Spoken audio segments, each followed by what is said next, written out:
Muito bom dia para todos. Vamos começar o nosso segundo dia sobre a matéria dos anjos. E hoje a matéria se nos afigura ainda, para os que gostaram de ontem, se afigura ainda mais bonita. Porque ontem nós quisemos entender melhor quem são os anjos. Para isso, precisamos debruçar sobre a natureza deles, conhecê-los enquanto tais. Nós, portanto, procuramos indagar a respeito da sua essência. Da essência nós inferimos o que colocava a definição do catecismo: são criaturas, nós analisamos enquanto tais. Depois, são criaturas, seres puramente espirituais, nós vimos o que isso significa, como ele se distingue de Deus, etc. Depois nós vimos que eles são criaturas inteligentes, e não meramente inteligentes, mas inclusive muitíssimo mais inteligentes do que nós. Incomparavelmente, uma inteligência muito mais forte do que a nossa, muito mais profunda, muito mais capaz. Vimos também quanto a sua vontade é uma vontade absoluta, firmíssima, profundíssima, direta, uma capacidade de amor colossal e muito superior, muito mais perfeita do que a nossa. Isso, inclusive, do ponto de vista natural, sem considerar o sobrenatural e a graça, portanto. E, finalmente, nós vamos ver como é que eles se comunicam. Ora, seres com tais belezas, com tal capacidade, com tal perfeição, tal capacidade de se comunicar, uma comunicação tão perfeita, para que servem esses seres? A gente poria o problema aqui dizer que, então, Deus criou um ser por nada? De que adiantou esse ser para Deus? Deus criou uma tal perfeição só para espelhar-se sem mais nada. Então nós teríamos, por assim dizer, um mundo espiritual, um mundo belíssimo, fantástico, onde Deus é plenamente feliz, com anjos também plenamente felizes, e eles tocam a vida deles, de repente olham para a terra, veem esses pobres mortais aí se matando, passando por dificuldades, etc. E olha aí, mais uma. E continuam a vida feliz deles. Essa é a vida dos anjos. Então, qual é a vida dos anjos? A que se dedicam os anjos? O que fazem os anjos? Qual é o papel dos anjos na criação? Pois nós vemos que tudo quanto Deus fez, o fez por uma razão. Tudo quanto Deus fez, o fez por um motivo. E por isso falamos da sabedoria divina. Se Deus tivesse criado do puro acaso, se Deus tivesse feito tudo de modo meio absurdo, não poderíamos falar em sabedoria. A sabedoria é ordenativa. Aliás, ontem eu acho das mais belas leituras a respeito da sabedoria que nós tínhamos na liturgia de ontem. E portanto, as qualidades fantásticas dessa sabedoria, que em Deus é essência. Deus não tem sabedoria, Ele é a sabedoria. Portanto, Ele é absolutamente a ordem. Se Ele é a ordem e é a sabedoria, Ele não pode fazer nada que não tenha sentido. Tudo quanto Deus faz com sentido, faz não apenas com sentido, faz com beleza. Ora então, ao criar os anjos, necessariamente Deus tinha um plano também para eles.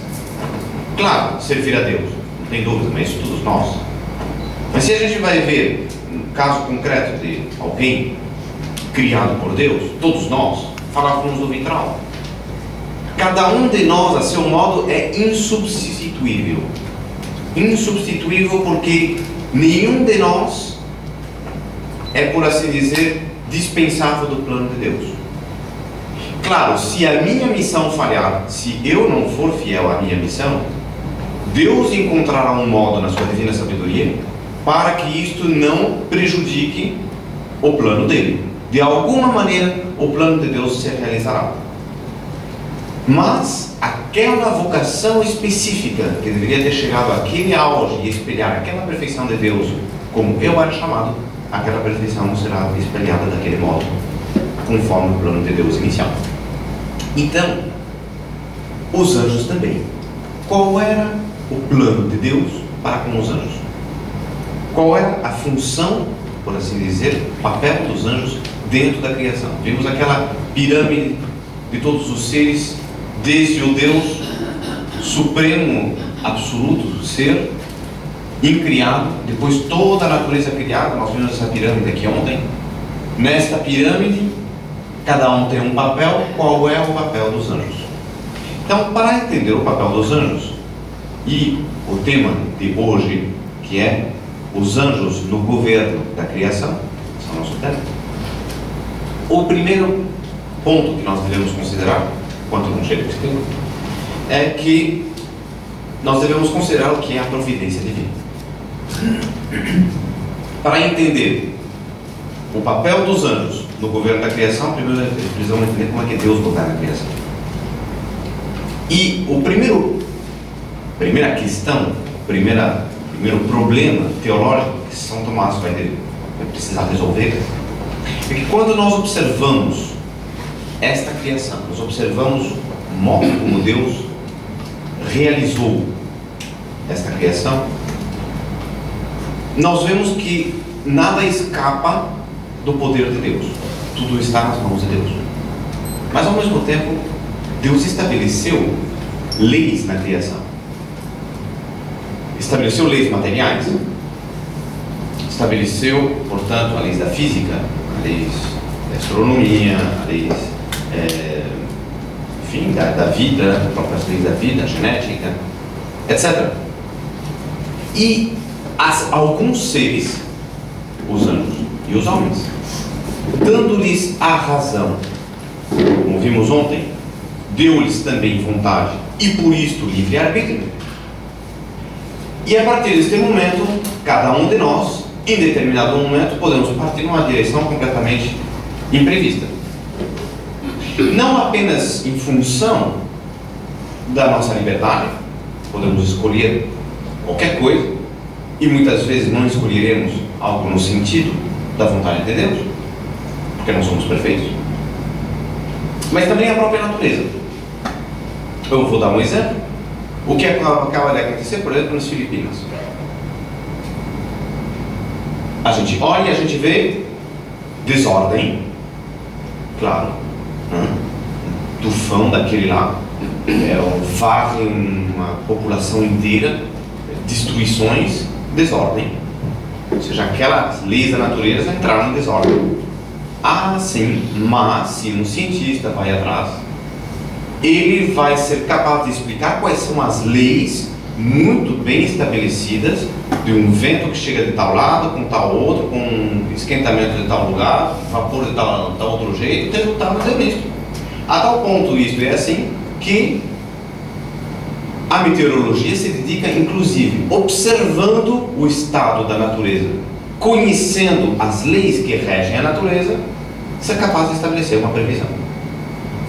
Portanto, nós vemos como às vezes as forças da natureza podem chegar em determinado momento em conflitos e criar confusão. Então o problema que se põe em São Tomás é dizer como equilibrar da parte de Deus, como equilibrar a ordem e o plano dele com esta liberdade estrito sensu no nosso caso, liberdade entre mil aspas, quando se trata de uma força da natureza, que de repente age espontaneamente de acordo com regras pré-estabelecidas. Como manter isto em ordem? São Tomás vai então distinguir. Precisamos primeiro entender bem como é que Deus organiza a criação, como é que existe a criação dentro da mente de Deus. E nós devemos entender, portanto, que Deus, quando é considerado como providência, providência vai de providente, próvido, prover. Então nós temos aqui na casa, nós temos um provedor. Provedor é aquele que mantém a despensa cheia, que se preocupa em que estejam os elementos bem dispostos. Aqui nós temos o Alexandre que nos provém com água. Então nós temos a providência é prover. Esta provisão, que chamamos de divina providência, da parte de Deus. Então, a providência divina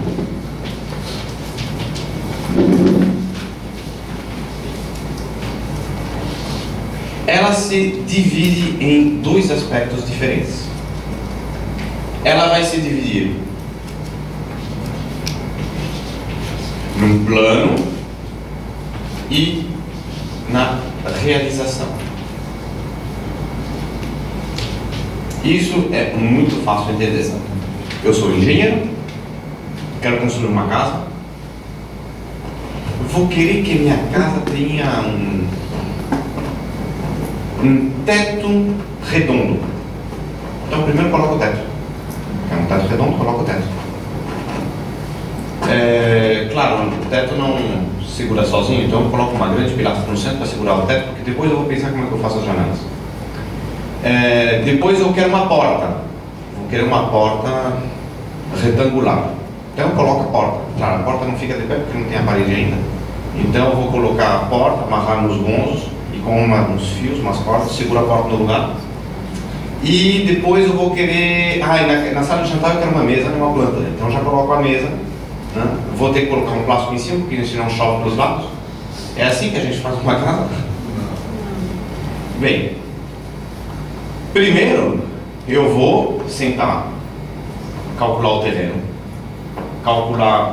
fazer um projeto de casa, provar o solo, tem que fazer uns furos, medir bem qual é a consistência do solo. Depois eu vou fazer umas pilastras, umas fundações, e eu vou construir a casa de baixo para cima. Mas como é que eu sou capaz de construir essa casa de baixo para cima? Como é que eu vou conseguir colocar a mão no concreto se eu antes não tive o mapa completo da casa? Nós temos essa triste experiência, às vezes, que começando a construir antes de ter a experiência suficiente, a gente começa a fazer a casa, daqui a pouco é o que o senhor dizia, a gente chega no toalete, acende a luz e o chuveiro começa a pingar, mas a luz não acende. E depois a gente abre a torneira, não sai água, mas acende a luz. O que aconteceu? Problema de planejamento. Falha na premissa, falta o plano. Ora, como Deus é sabedoria absoluta, ele evidentemente, primeiro ele faz um plano, ele teve um plano. Esse plano nós nos referimos já ontem, quando falávamos das ideias pré-estabelecidas de Deus. Essas ideias que Deus tinha desde toda a eternidade de uma futura criação. Essas ideias perfeitas em Deus foram das quais procederam os seres reais e as espécies nos anjos. Então, nós temos, por um lado, o plano, e depois, uma vez que este plano foi idealizado por Deus, nós vamos passar à realização. Deus passará à realização. E essa realização, a sua vez, ela vai distinguir-se em dois elementos. O primeiro elemento vai ser, evidentemente, a criação. Deus precisava tirar as coisas do nada, não havia nada, só havia Deus. No princípio era Deus, não tinha mais nada. Deus, em determinado momento, tira os seres do nada, e é a criação. Pois bem, depois da criação, vem um outro elemento, que é o governo. Em que consiste esse governo? Esse governo consiste em cerciorar-se, verificar, controlar que esta criação, esta multidão de seres criados por ele, de fato coincidam e realizem o que era o plano inicial. É o que faz um engenheiro quando ele planeja a casa e depois ele não chega para um mestre de obras, entrega um pacote de planos, me realize isto e eu volto o ano que vem para ver como é que está. O engenheiro se responsabiliza pela construção. O engenheiro que vai acompanhar o que está acontecendo. E de repente ele vai vendo, você me colocou um cano no meio da porta. E como é que eu vou passar? Então você me coloca esse cano ou debaixo da soleira da porta, ou passando por cima na parede. Então você não recolhe esse cano aqui porque não dá. Então ele vai acompanhando a realização desse plano. Bem, dentro disto tudo, nós devemos considerar um princípio metafísico que é muito importante porque vai nos ajudar a entender o que vem depois. Existem dois modos, ou seja, a bondade, falávamos ontem, a bondade é próprio do bem querer difundir-se, querer compartilhar, querer estar em benefício de outros. Uma caixa de chocolates, ganho uma grande caixa de chocolates, eu me alegro porque muita gente vai poder alegrar-se comigo. Se eu sou bom, eu vou querer compartilhar com os outros. Ora, uma coisa é o bem simplesmente transmitir aquilo que ele tem. Então, por exemplo, vamos dar o exemplo do fogo. O fogo está no fogão. Eu coloco uma panela de água em cima. O fogo vai transmitir a qualidade de calor que ele tem para a água. E ele vai, portanto, transmitir este aspecto de bondade, metafisicamente falando, essa qualidade que ele tem, vai transmitir para a água. O sol vai transmitir a luz para todos os astros. E isto é um modo do bem difundir-se. Um mestre, por exemplo, transmitir o que ele aprendeu. Será um mestre de matemática? Então ele sabe, aprendeu muita matemática e ele quer que os outros se beneficiem daquilo que ele aprendeu. Então, ao transmitir seus alunos, ele vai transmitir todos aqueles macetes, aqueles truques, aqueles princípios que para ele ajudaram o seu progresso na ciência matemática, e ele vai então transmitir isso para outros. E ele vai fazer com que outros sejam grandes matemáticos como ele também. Ora, isto é um aspecto. E o segundo aspecto que nós vemos mais para frente, este é um aspecto que nós vemos aqui. Próprio da bondade não é apenas transmitir o ser aos outros, mas levar esses seres à máxima perfeição. Deus, portanto, ao criar, não queria apenas criar um monte de seres e dizer, olha, você tem que ser santo, se vira. Mas pelo contrário, é próprio da bondade de Deus, ao criar e estabelecendo um plano para esse ser, elevar esse ser, fazer o possível para que esse ser realmente cumpra com a sua finalidade, cumpra com a sua máxima finalidade e seja o máximo possível perfeito, tal como ele foi chamado a ser. Nosso Senhor Jesus Cristo diz no Evangelho, seja perfeito como o vosso Pai Celeste é perfeito.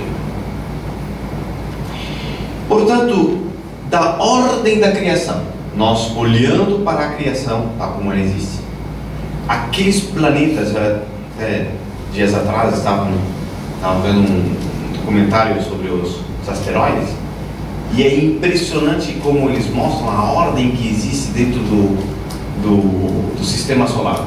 A gente se queixa que de vez em quando a gente recebe uma pedrinha cá ou lá, mas o que é isso em comparação com aquela mecânica, como chamam, a mecânica celeste, que é esses planetas, a maioria deles muito maiores do que nós.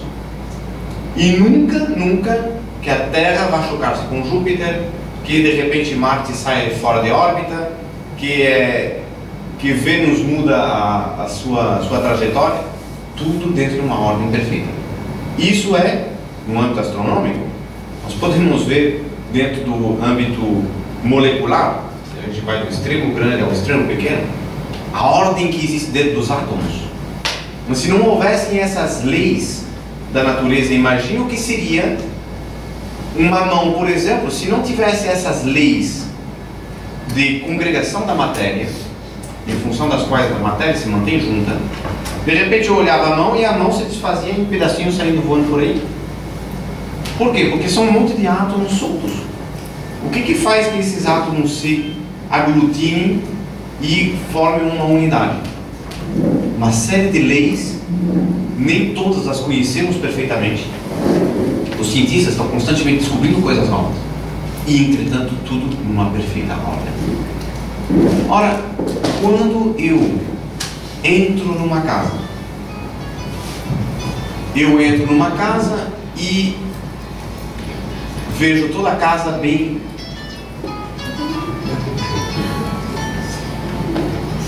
um interruptor de memória.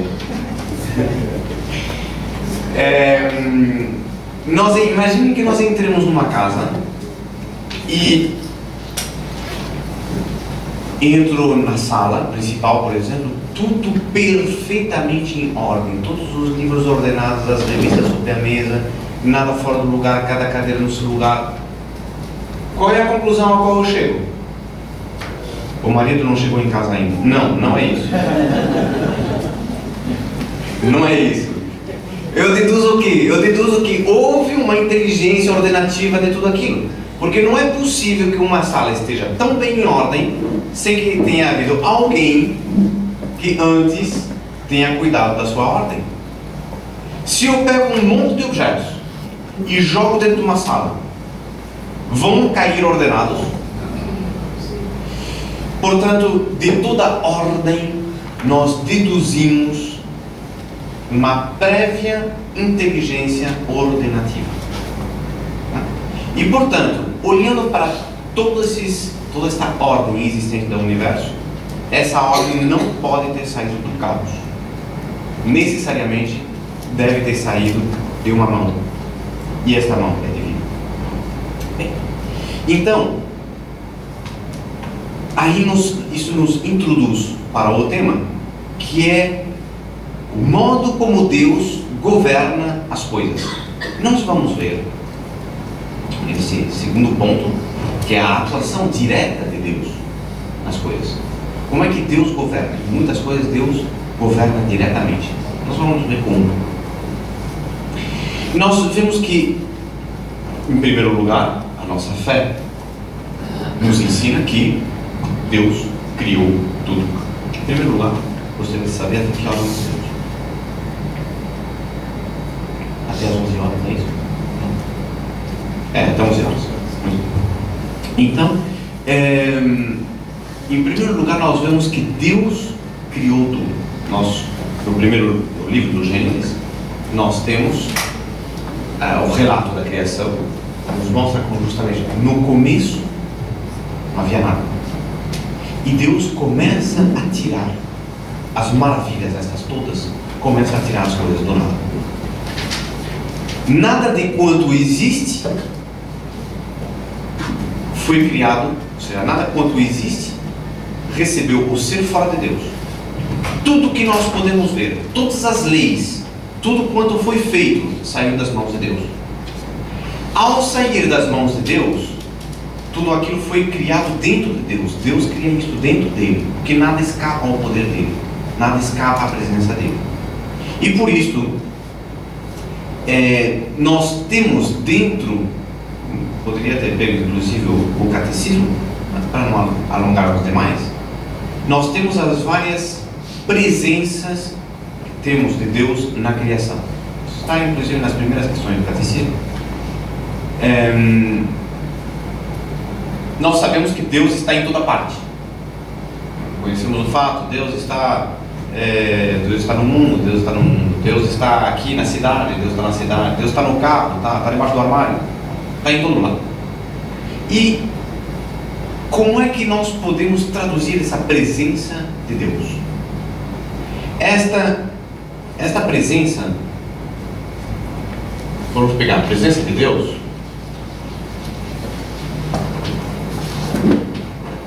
Esta presença se dá, em primeiro lugar, por imensidade.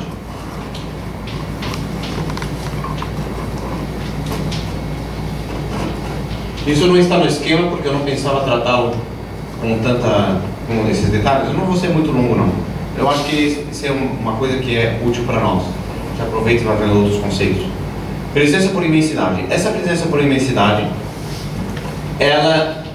O que quer dizer por imensidade? Que Deus é tão grande, tão absoluto, tão enorme, que tudo quanto existe dentro dele, e esta imensidade de Deus abarca toda a criatura. E é por isso que Deus se torna presente junto a cada um. Se torna presente de três modos, ao mesmo tempo. Primeiro, por visão. Deus vê tudo. Deus vê absolutamente tudo. E quando eu digo que Deus vê tudo, é que Ele conhece tudo. Portanto, não se trata apenas dos gestos que eu faço, mas se trata também daquilo que eu penso, daquilo que eu digo, evidentemente, dos mínimos movimentos de alma, os aspectos mais recônditos da minha psicologia que nem sequer eu conheço. Tudo isto Deus vê com pleníssima claridade, absoluta visão. Nada escapa e, ademais, total e absoluta infalibilidade. Ou seja, é incapaz de falhar. Deus vê, olha e se dá conta exatamente do peso exato. Nossa, quanto é difícil entre nós homens de julgar adequadamente a atitude de uma pessoa. Dificilíssimo, dificilíssimo. Alguém faz algo a outro, pode ser algo bom ou algo ruim. Claro, nós temos o Código Penal. Se eu dou uma facada é uma coisa, se eu dou um tiro é outra. Bem, mas até que ponto ali entrou a clareza de consciência? Até que ponto entraram elementos que justificam, que diminuem a gravidade ou aumentam a gravidade do ato? Estou falando dos atos maus, vamos falar dos atos bons. Um bem que é feito, um favor, um ato de generosidade, pode ter sido uma generosidade interesseira, pode ser uma generosidade totalmente desinteressada, pura caridade. Como é que eu vou avaliar outra coisa? Qual é o grau de amor com o qual eu fiz esse gesto? Fiz um gesto totalmente desinteressado, mas também sem amor nenhum. Valeu? Não valeu? Teve seu peso junto a Deus? Não teve? Ah, mas esse ato foi realizado com muito amor, não só à pessoa, mas sobretudo a Deus, porque essa pessoa... Ah, então é um outro valor mais alto ainda. Como é que nós vamos conseguir dar valor adequado a esse tipo de atos? É impossível. É impossível. Ah, mas o confessor é juiz. Sim, ele é juiz, mas ele não, enquanto ele ali não faz nada. Ele está representando nosso Jesus Cristo. Naquela hora a absolvição é dada por nosso Jesus Cristo. É Deus que vai julgar. O padre simplesmente dá a absolvição. Ele não vai entrar no mérito da questão da mente, da consciência da pessoa. Muitas vezes a pessoa chega e diz: ah, padre, mas eu queria um conselho. A gente vai tentar aconselhar o melhor que pode, mas a gente vai ter que tomar muito cuidado, porque de repente aquilo que a gente está dizendo, se é um caso concreto, fácil, mas se é uma questão de consciência, muitas vezes é difícil. Como é que eu vou conseguir determinar realmente se é certo, se não é errado? Isso não existe para Deus. Deus vê absolutamente. Eu vou dizer mais. Estamos no final do ciclo litúrgico e, portanto, chegando nessas últimas semanas do tempo comum. A liturgia nos traz cada vez mais a consideração do fim do mundo e dos vários fins, né? É o fim do mundo, fim dos tempos, fim do homem. Nós estamos constantemente confrontados com o nosso próprio fim. E aí eu não falo em fim metafísico, que é a finalidade, mas o fim mesmo, o término, aquele momento em que morri, acabou, me apresentando a Deus. Esse é o meu fim. Aí eu vou chegar algum dia, todos nós vamos chegar. E portanto, nessa hora é que eu vou me apresentar diante de Deus. Então são os 4 últimos elementos da vida do homem: morte. Segundo é o juízo. E no juízo, como é que vai acontecer este juízo? Deus, que seria muito fácil, me apresento, Deus diz: o que você fez? Fiz tal coisa, mas também tinha tal ressalva, tal outra. E eu coloco Deus numa posição difícil, por exemplo, né? Porque eu vou dizer: não, mas tem tal outra, tem outra coisa, não foi bem assim. E aí vai começar a discutir com Deus. Não, Deus é grande demais para isso. No nosso juízo, como acontece? No juízo particular, quando nós nos apresentamos para o nosso juízo, Deus vai nos dar um empréstimo da própria mente, da própria luz intelectiva dele, Deus, para que eu possa ver a minha vida de dentro dos olhos perfeitíssimos de Deus. E eu vou, portanto, ver toda a minha vida à luz da visão de Deus. E eu vou ver, portanto, o que Deus viu a meu respeito. E aí eu vou me dar conta do verdadeiro peso de todos os meus atos, de todos aquelas pequenas coisas que eu fazia pensando que não tinha importância nenhuma. Não sei, é um bom dia que eu disse com um sorriso. Então é um copo de água que eu dei a uma pessoa que estava com sede. Pensei que aquilo, copo d'água, meu Deus, eu tenho tanta água em casa. Se coitava estava com sede, deu um copo d'água, ainda copo de plástico pequenininho, que não vale nada. Não interessa. Tudo isso tem peso como tem medida diante de Deus. E eu vou contar, se me lembrarem mais para frente, eu vou contar amanhã o fato que aconteceu com o fato que aconteceu com uma freira de clausura cuja regra impedia tomar água entre as refeições.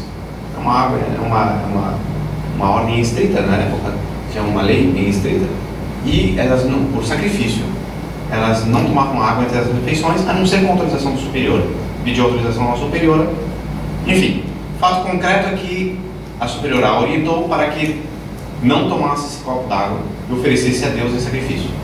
Ela o fez, grande surpresa ao chegar do outro lado. Ela foi se dar conta do que era o valor de um copo d'água que ela deixou de tomar, oferecendo esse sacrifício a Deus. Então, aí nós vemos como tudo aquilo que nós fazemos adquire uma importância, um peso diante de Deus extraordinário. E isso eu acho que é uma das coisas, não é o nosso tempo, mas é uma das coisas que eu acho das mais importantes de tratar em qualquer ambiente, que é o papel do sofrimento. Porque se há uma coisa que o mundo de hoje foge espavorido como de um fantasma, é de qualquer tipo de dor, sofrimento, sacrifício. E para nós a vida é ideal, e para isso a gente luta às vezes a vida inteira para chegar um momento em que eu já não tenho mais dor, já não tenho mais sacrifício. Aí sim eu cheguei a uma boa vida. Mentira. Primeiro porque não vamos conseguir isso. E por isso quem vive atrás desse tipo de vida vive constantemente frustrado. Em segundo lugar, porque se nós não sofremos, não valemos nada, porque nós valemos na medida do nosso sofrimento. Posso demonstrar isso, não é a nossa matéria aqui, mas, portanto, Santa Catarina de Sena que dizia isso, que nós se soubéssemos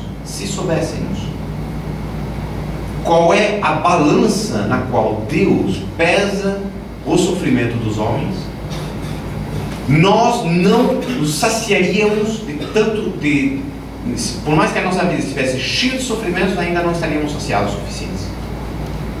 E ela dizia, infelizmente, nós só vamos ter consciência disso na hora do nosso juízo.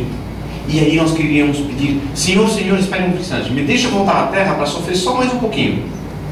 Aí já foi. Já sofremos tudo quanto podíamos sofrer. Saibamos aproveitar o nosso sofrimento. Deus dá valor a cada um desses elementos. E isto Ele faz pela sua visão, presença de visão. O segundo ponto, nós temos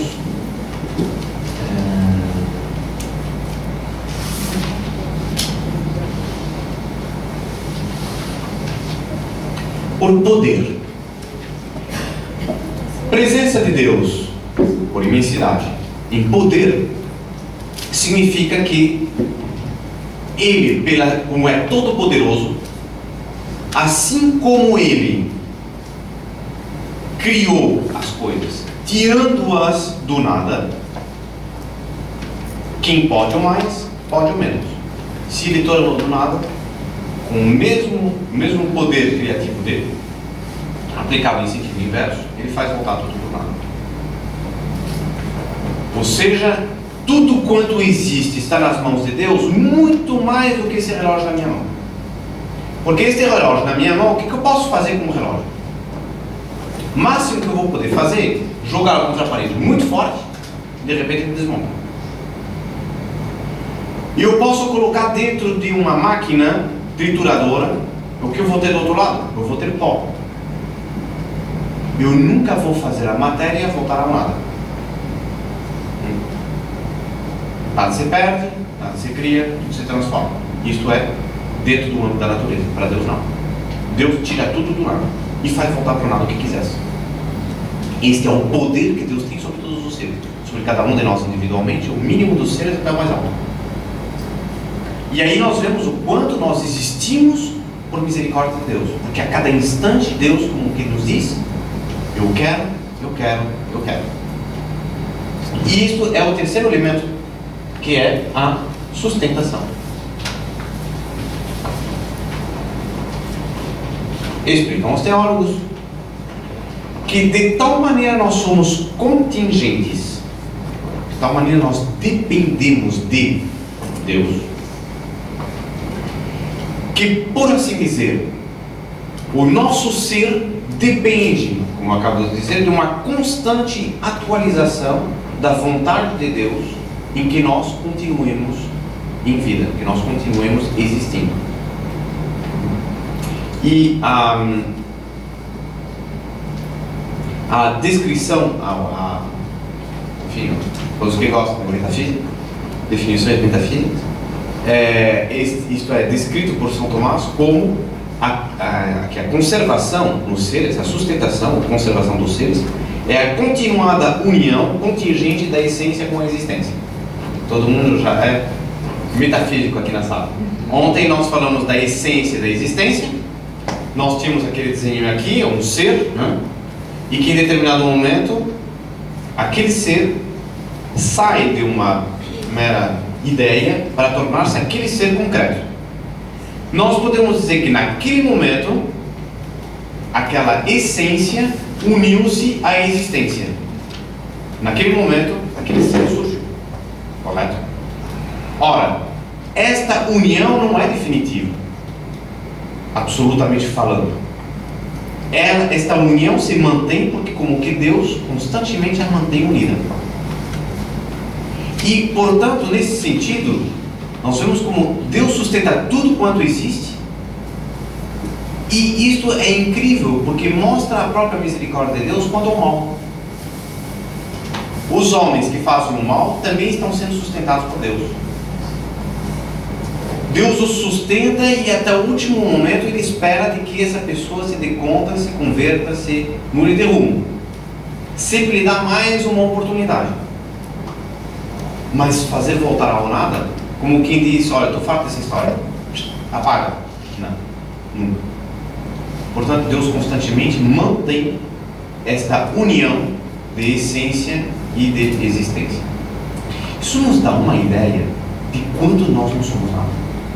Como nós somos pequeninos, de como quando nós dizemos porque eu sou, não há nada, não há nenhum tema que se goste tanto de falar quanto que eu. Uma espécie de sereninha que a gente eu constantemente. Eu gosto tanto de falar de mim. E quando a gente analisa debaixo dessa lupa, a gente se dá conta que eu não sou nada. Não sou nada. Não sou nada. E aí a gente se dá conta do quanto nós devemos prestar muito mais atenção em Deus do que em nós. E aí a gente se dá conta que bobagem a gente faz quando presta tanto atenção em si mesmo e não presta atenção em Deus. Bem, portanto, a estas presenças, essa é a presença que Deus tem em absolutamente todo o ser, né? Todo o ser criado. Portanto, absolutamente todas as criaturas dependem desta presença. Depois nós temos outras presenças. Nós temos a presença da vida da graça, que é como pai e amigo. Nós temos a presença eucarística. Nós temos, enfim, não vem ao caso tratar, esgotar este tema aqui. O que nós queremos mostrar é como Deus governa absolutamente tudo, e estas coisas Ele governa diretamente pelo seu próprio poder, pela sua imensidade. Se nós formos voltar a nossa atenção para o Evangelho, existem três, enfim, assim, em primeira consideração, devem existir outros, mas eu acho que com esses três nós temos uma noção clara da revelação por parte de nosso Senhor Jesus Cristo desta verdade. Quando ele diz: nenhum cabelo da vossa cabeça cai sem que o Pai o saiba. Quando ele diz: olhai para os lírios do campo, não tecem nem fio, entretanto nem Salomão na sua glória se vestiu como um deles. Quando ele diz: não se vendem 2 pardais por uma pequena quantia. Ou seja, nós vemos como esta criação toda existe nas mãos de Deus. Deus a controla absolutamente. Controla, perdão, uso uma expressão equivocada. Deus a governa, Deus a vê, Deus é providente para com toda esta ordem criada por Ele.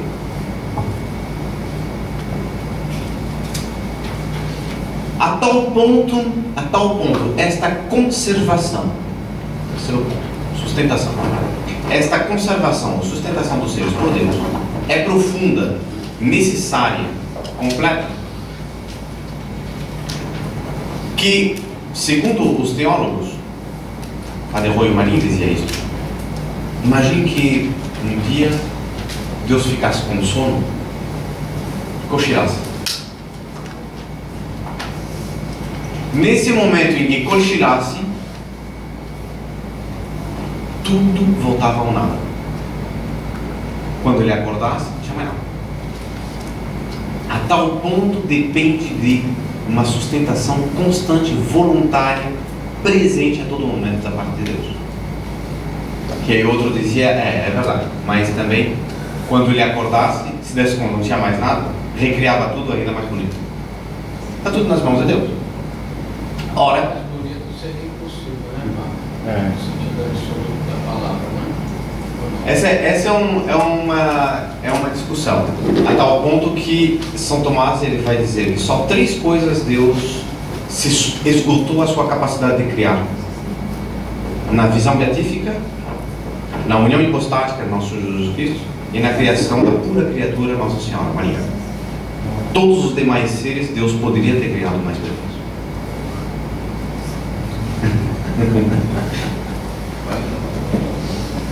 Bem, mas é um tema muito bonito, aliás, muito interessante, mas confesso que foge um pouquinho do nosso esquema. Bem, isto significa a tal ponto, essa sustentação é a tal ponto profunda, a tal ponto necessária, que o catecismo vai usar uma expressão extremamente radical. Uma expressão que é tão radical que realmente a primeira vez que a gente ouve, a gente pensa que quem leu errado, ou então quem escreveu errado, porque não pode ser. E é assim, o catecismo nos diz que esta sustentação, conservação da parte de Deus é tão profunda que equivale a uma recriação constante do ser. É como se Deus constantemente nos estivesse tirando do nada. Constantemente. No fundo, o que é que este poder de Deus de sustentar é exatamente, exige o mesmo poder da parte de Deus do que aquele que ele precisou para tirar o ser do nada. Está claro? Muito bem.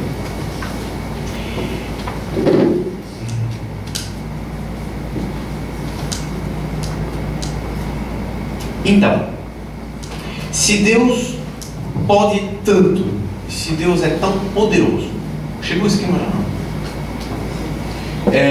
Se Deus é tão poderoso em relação a todos os seres, a pergunta que se põe imediatamente é dizer: para que é que Deus vai precisar de outros seres que nos ajudem? Porque esse poder é tão total, tão completo, tão absoluto, que a gente diria: Deus se basta a si mesmo. Sim, claro, Deus se basta a si mesmo, é verdade. Mas, por alguma razão, que é o que nós vamos ver, ele quis associar a si outros elementos que sejam junto com ele causas. O que é uma causa? Bem, quando coloco uma panela no fogo e essa panela aquece, eu vou dizer qual é a causa do calor da água da panela. Vou dizer o fogo. Ou seja, tudo que produz um efeito, sempre que eu vejo um efeito, eu posso ver que antes desse efeito houve uma causa. Isto que é comum dentro da nossa linguagem é considerado pela filosofia. Nós vamos ter a causa eficiente, a causa formal, a causa exemplar, a causa final, a causa primeira. Enfim, o fato concreto que nos interessa é saber que tudo quanto existe por uma causa. Essa causa é a origem deste movimento, desta mutação ou deste efeito. E, portanto, a causa é sempre maior que o efeito. Só que Deus é tão poderoso que, evidentemente, Ele pode agir sendo Ele a causa de tudo. Portanto, Deus poderia agir sem outros que sejam causas. Então, vamos colocar um exemplo. Deus poderia aquecer a água sem fogo. Vou dar um exemplo bem simples. Deus poderia aquecer a água sem fogo. Deus poderia congelar um objeto sem que estivesse debaixo do sol. Porque se Deus tem esse poder sobre a matéria, Ele pode agir diretamente, sem precisar dos intermediários. Isso vai reforçar esta noção do total poder de Deus. E o que é bonito quando a gente estuda São Tomás é que quando São Tomás desenvolve uma doutrina debaixo de um certo ponto de vista, logo depois ele vai colocar os equilíbrios do outro lado. Ele nunca vai nos mostrar apenas um lado da moeda. No final do estudo ele sempre vai virar a moeda e mostrar o outro lado. E se nós estamos vendo qual é este poder de Deus, é justamente porque na próxima parte São Tomás vai nos mostrar qual é a bondade de Deus. Ele que é tão poderoso, a gente diria que é um tirano. Nós vamos ver como ele coloca este poder nas mãos ou a serviço da misericórdia dele. Portanto, nós não escapamos do poder dele. Nós não escapamos nunca do governo dele. Mas este poder que ele tem sobre nós, que deve servir para a nossa humildade, é ao mesmo tempo o principal fator que deve inspirar-nos a confiança nele. Bem, então, quando a gente considera este poder absoluto de Deus, se nós não guardamos o equilíbrio, nós podemos sentir-nos acachapados, achatados por tanto poder. E entra a importância de considerarmos o que é a liberdade que Deus dá aos seres. Tanto se fala em liberdade hoje em dia, nós vemos que, de fato, Deus, ao criar, cria todos os seres dentro de determinadas leis e deixa com que cada um depois cumpra com essas leis.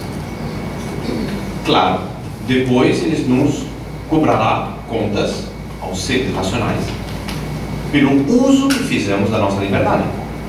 Mas isto não faz nunca com que Deus viole a liberdade que os seres têm. Então, nós vemos que São Tomás se depara diante de duas alternativas opostas e erradas. São Tomás é o grande defensor da tese segundo a qual a virtude se encontra no meio. Não quer dizer que se encontre na mediocridade. Uma água não muito fria, não muito quente, morna. Não se trata disso. Se trata de que Obrigado, Alexandre. Se trata de que a virtude esteja sempre entre dois extremos errados opostos. A virtude se encontra entre dois vícios opostos, sempre. Então, vamos considerar, por exemplo, ocorre-me um exemplo, estou com famílias, ocorre-me um exemplo educativo. Ocorre-me um exemplo educativo. Eu tenho uma criança, essa criança precisa ser educada. Como é que a gente educa a criança? Explicando o que é certo e explicando o que é errado. Aos poucos, todos nós temos instintos, como por exemplo, o instinto de conservação, enfim, da alimentação, nos leva a querer alimentar-nos. Mas uma criança que vai se empanturrar de açúcar, necessariamente não vai ficar saudável. Então os pais vão controlar a alimentação da criança para que seja saudável. Às vezes nem só criança, às vezes a gente é adulta ainda. Bem, então a gente precisa ter um equilíbrio. Este equilíbrio não é simplesmente, vamos pegar algo mais genérico, não apenas o açúcar, porque de fato tem gente que vive perfeitamente sem açúcar, extrai o próprio açúcar dos alimentos que come, mas vamos dizer a proteína. Uma pessoa decide, olha, eu vou tentar ver o que acontece, eu como nada de proteína, zero proteína, como nada de proteína. O outro só vai se alimentar com proteína. São dois extremos nocivos, não é, doutor? Só proteína ou nada de proteína, os dois extremos serão nocivos. Portanto, o equilíbrio, a virtude está em evitar ambos extremos nocivos. Consegui ser claro nessa distinção? Bem, então, nós precisamos evitar dois extremos opostos. Um extremo é dizer, olha, Deus é tão poderoso que Deus faz tudo, a gente não faz nada. Tudo que a gente faz, no fundo, é porque Deus fez, né? E tinha um filósofo na época de São Tomás que usavam essa expressão. Disse, não, na realidade, mentira, o fogo não aquece nada. O fogo é muito bonito e tal, mas quem aquece é Deus. Deus age em tudo, é Deus agindo. Então, se eu coloco o fogo embaixo da panela, na realidade não é o fogo que está aquecendo a água, é Deus está aquecendo a água. E o fogo é uma representação. No fundo, é um tal determinismo da parte de Deus, ou seja, Deus de tal maneira faz tudo que nós não fazemos nada. Consequência prática, não adianta eu fazer nada, porque de qualquer maneira tudo vai ser Deus que vai fazer. É muito cômodo para mim, não faço nada, fico deitado na rede, afinal de contas. Né? Então esta é uma alternativa equivocada. Uma outra alternativa equivocada é a do universo fechado. Eu vou dizer, sabe o que aconteceu? Um dia Deus acordou, disse, olha, hoje vou criar. Levantou, criou, fez tudo, jogou tudo lá embaixo, lá na criação. Uma vez que ele criou, fechou o pacote, guardou no armário e depois foi fazer outra coisa. E enquanto isso, dentro do armário continua, né? Os atos continuam girando, a história da humanidade continua. Estamos aqui abandonados, cada um ao léu, fazemos o que podemos, né, para sobreviver. Mas Deus esqueceu da gente. Tal ponto que eu falo, Deus não aparece. Então pronto. Então é o abandonismo, por assim dizer. Seria o deísmo? Seria chamado deísmo? Não exatamente o deísmo, né? Mas, claro, de uma forma ou de outra, todos esses ismos, eles dificilmente vão chegar no equilíbrio que tem o equilíbrio católico, né? Vão cair num canto ou cair no outro. Então, frente a estas duas alternativas, São Tomás vai introduzir um novo conceito. Não exatamente um novo conceito. Ele vai aplicar, que é um elemento conhecido da metafísica grega, que é a questão das causas, o estudo das causas, e vai aplicar a esta teologia para fazer-nos entender qual é a relação de Deus com a sua criação. Imagine uma família que tem um filho Imagine, isso aconteceu na França, infelizmente. Um casal que tinha um bebê recém-nascido e eles queriam ir para as férias e iam viajar. Não queriam ser amolados pela criança, um bebê, porque ia atrapalhar o passeio deles. Enfiaram na geladeira.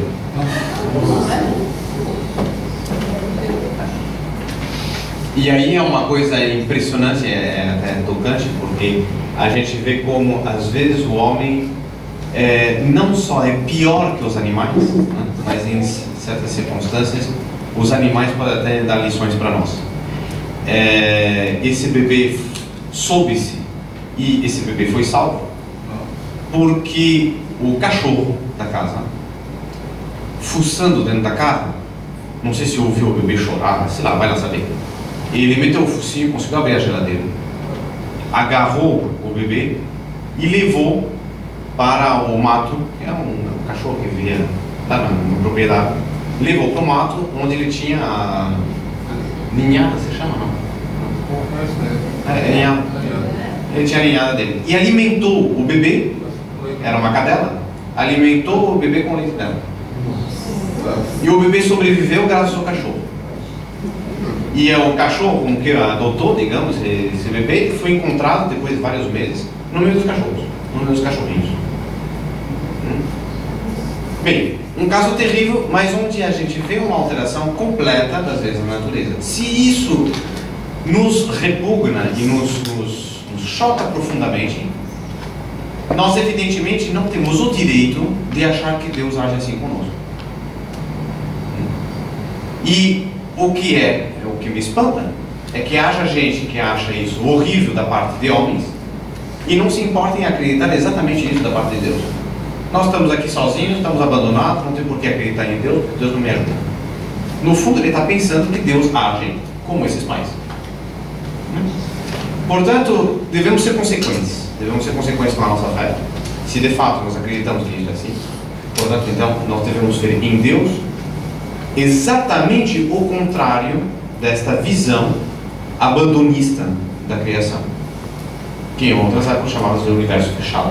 Fechado porque o universo está fechado, Deus está fora desse universo. Você não se ocupa desse universo. Esse universo existe dentro dele, mas ele é tão superior a esse universo que não se preocupa com ele. Se fosse assim, para que a redenção? Se fosse assim, como é que nosso Senhor Jesus Cristo, se Ele mesmo, Deus, iria se encarnar por nós? Não tem sentido. Bem, então o equilíbrio nós vamos encontrá-lo pela doutrina recuperada dos gregos, como eu disse, das causas segundas. É justamente uma das coisas bonitas de São Tomás, esse equilíbrio. E, aliás, a outra imagem, essa é dada por Garrigou Lacan, ele diz que, por um lado, Deus age no fogo, né, que eu disse. A outra imagem seria que nós temos um barquinho, numa ponta nós temos Deus, na outra nós temos o homem, e os dois remam juntos. Então são duas visões equivocadas, dois extremos equivocados. São Tomás defende a tese segundo a qual Deus opera nas coisas apenas de modo suficiente. Ele vai agir. Ele vai agir sustentando as regras que ele criou. Ele vai agir governando esses seres, mas não além de certo ponto, apenas tanto quanto seja necessário o suficiente. E por isso ele não torna supérfluo a operação dos agentes segundos. Ele criou o fogo, o elemento. Colocou no fogo certas regras, certas leis. Isso ele simplesmente vai sustentar. O que realmente queima é o próprio fogo. Uma coisa inteiramente natural. Então, Deus, ele sustenta, ao mesmo tempo, nós vemos pela sustentação, Deus ele vai sustentar a causa, ele sustenta o fogo, sustenta a panela, sustenta a água que está dentro da panela, mantém por ser todos esses elementos. E ele dá, por assim dizer, não é que ele dá, ele sustenta na causa o seu poder de agir. Ou seja, vamos traduzir para o fogo, ele sustenta constantemente aquelas leis por onde o fogo queima. O fogo aquece, vamos colocar assim. Então ele sustenta o ser do fogo, sustenta as leis que fazem com que o fogo aqueça e sustenta aquilo que está sendo aquecido pelo fogo.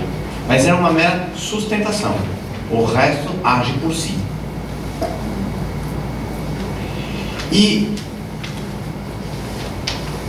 todos dependem, portanto, do poder de Deus, depende da medida em que esse poder é exercido. Ou seja, de fato, nunca poderemos dizer, nesse sentido, que aquele fogo escapou do poder de Deus. Aquele fogo era tão forte, pegou, aquilo saiu fora de controle de Deus. Não, porque tudo está dentro desse controle primeiro que nós vimos de Deus.